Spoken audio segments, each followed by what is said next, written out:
Obviously, the middleweight division has lost its luster over the past decade. Obviously, the only name that anyone really cares about, it seems, is Sergio Martinez.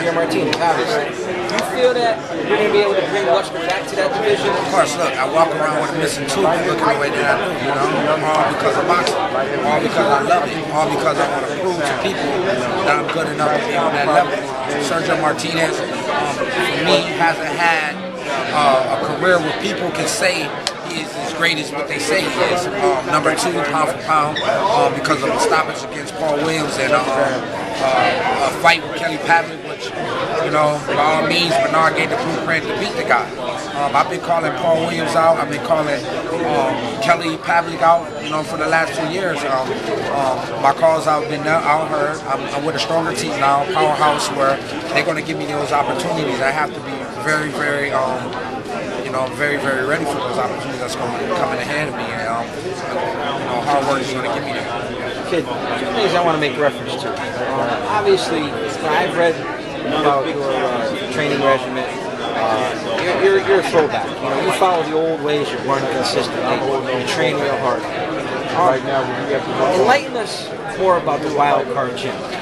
What is this place basically the new temple of boxing? I heard you have to have your A game every day.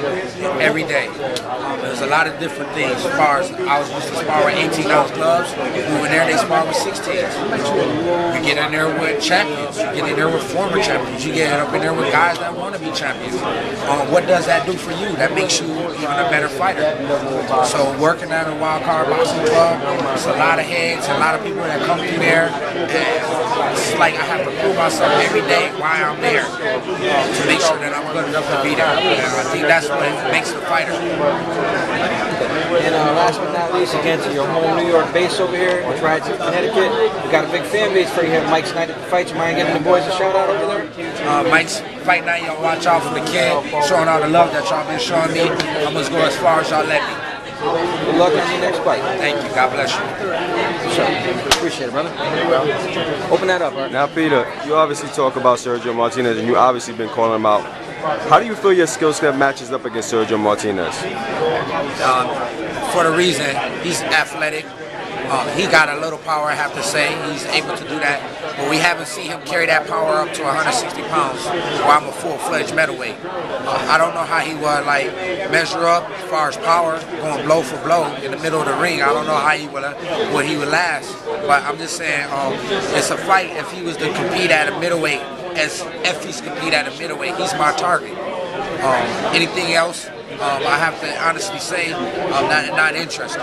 He's number 2 pound for pound. I want him. I want to show people that I deserve to be there. And I don't think they should make the pound for pound list as somebody that come in and have 1 good fight or 2 good fights. I think it should be a career of victories that you make, like Manny Pacquiao, Klitschko's, Bernard Hopkins. You know, those kind of people that create moments every time they go out and fight. Them are people that should be worthy of what you call it. He's athletic, looks good, it's good for boxing. But for me, look at me.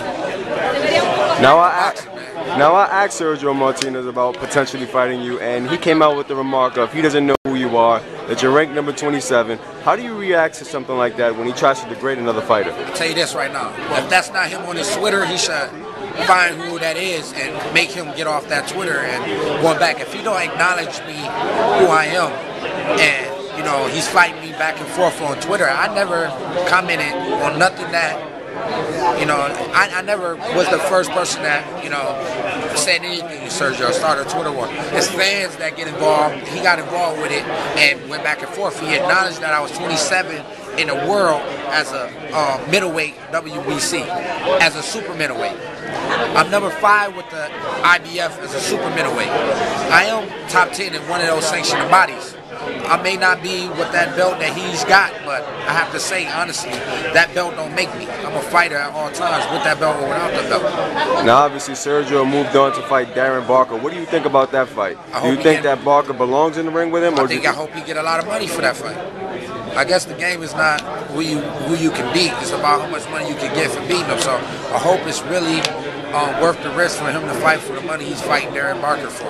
I think he's being very smart, avoiding me and avoiding that a fight with me and him is possible. when it is. And I would take my time, and like Lou did say about a fight with Matthew Macklin. I already submitted fights with those guys. He was unfortunately unavailable for fighting, Felix Sturm, and I just want to fight anybody that's going to get me closer to that plateau. Now, obviously, you relocated to the West Coast.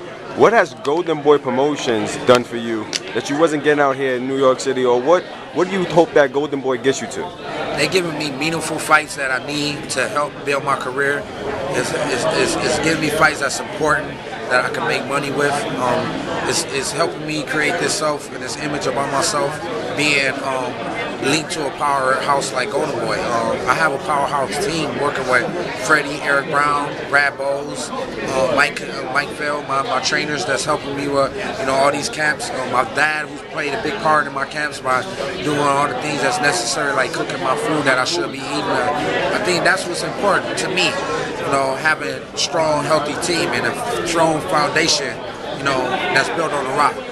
And that's what Golden Boy is too. Now, I was with you a while ago and you called out Kelly Pavlik, and obviously Kelly Pavlik is having a little trouble finding a good fight. Is that a fight between you and Kelly Pavlik that you would be looking forward to? I'd be willing to fight Kelly Pavlik at 165 pounds if he was to take the fight.